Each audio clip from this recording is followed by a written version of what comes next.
Economic policy? Yes. I have nothing new to say.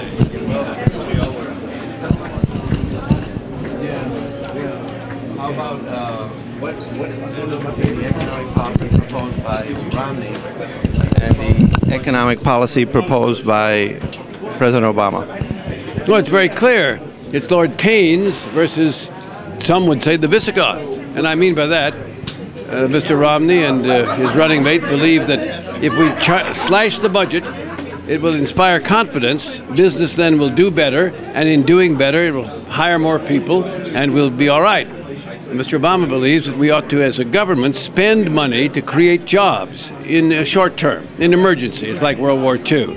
And then we start paying down the debt after we have done that and perhaps saved jobs. I noticed, Mr. Let me ask you a question.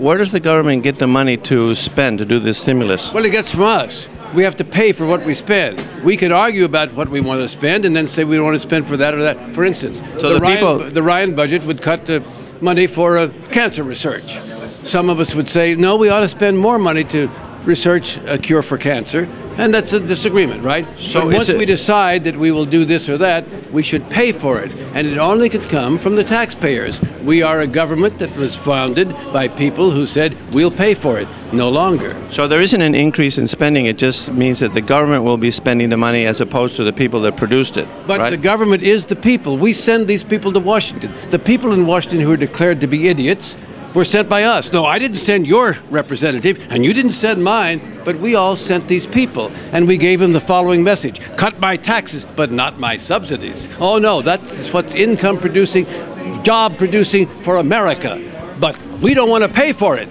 Somebody else will pay for it. Maybe the grandkids, maybe the Japanese, who knows? Well, let's talk about subsidies. Do you think that the government should redistribute its citizens' wealth? I think the government should redistribute wealth as the citizens require. Now, there are 305 million of us, and half of us don't agree on which way to go.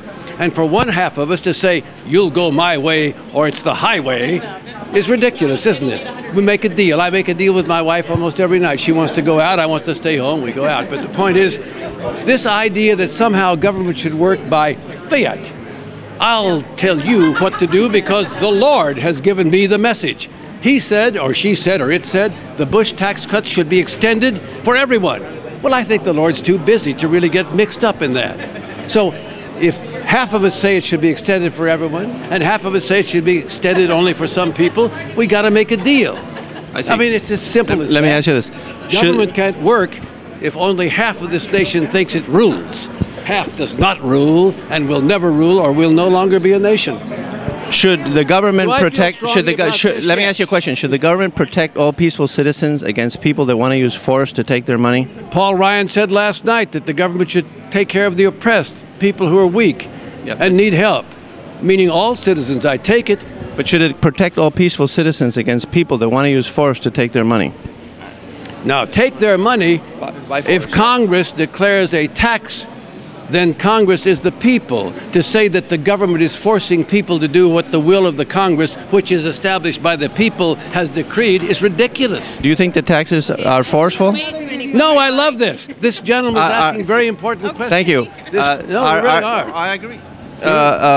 We're talking about the fundamentals of we are talking about fundamentals of democracy. Exactly. And in democracy, a majority usually rules. I understand. The tyranny of the majority must be protected against, I understand. Right. But the majority gets its way. If you win an election, right, I understand that. I think until I can get enough votes to get you out of there, I have to cooperate with you to put your program into effect. Not to say, no, you won, but I'm not going to let you rule. Because I know better, and I will be the boss of this country, not the people who elected you. But that's let me ask you a question. And that is so destructive of this democracy. Are people forced to pay taxes? People are forced to pay taxes if a law requires them to. They must obey the law. Right. I mean, so it is true. So it is true. It's true. It's a very engaging gentleman, and I'm enjoying this thoroughly. So I have strong opinions. You bet. So, what is your name, sir? My name is Len Millard from Minnesota. L-E-N-N? Len, L-E-N. L-E-N. Yeah. Go ahead. Is it more okay? At the same time. Is the government protecting these peaceful citizens when they forcefully take their money and give it to someone else? The government takes money by law. If there is not a law which requires me to pay money, then you're quite right. But if the law says you will pay according to the rules, I must pay. I got to that. say that, oh, that forces you to pay, you bet it forces you to pay. Is the government... It forces me to obey jaywalking sign. But is the government... obey the speed limit. It forces me to obey the law. And for those people who think they're above the law, I say, get the hell out. But is the government actually protecting them when it forces them to give the money to other people? The word force is one you use in a pejorative sense. No, you agreed before that it was forceful. When the government passes a law that requires a certain action, Right. you say, oh, it's forcing you to do it. That's you right. bet, because the will of the people is expressed in the law. If you want to change the law, change the election, get a new set in, repeal the law, I think that's the process. Or if the Supreme Court finds it unconstitutional, I think that's correct. For instance, we have the Supreme Court now having ruled, oh, who is this John Roberts, a turncoat, that the mandate is legal in the sense of a constitutional decree. But so many states are already saying, we won't obey that.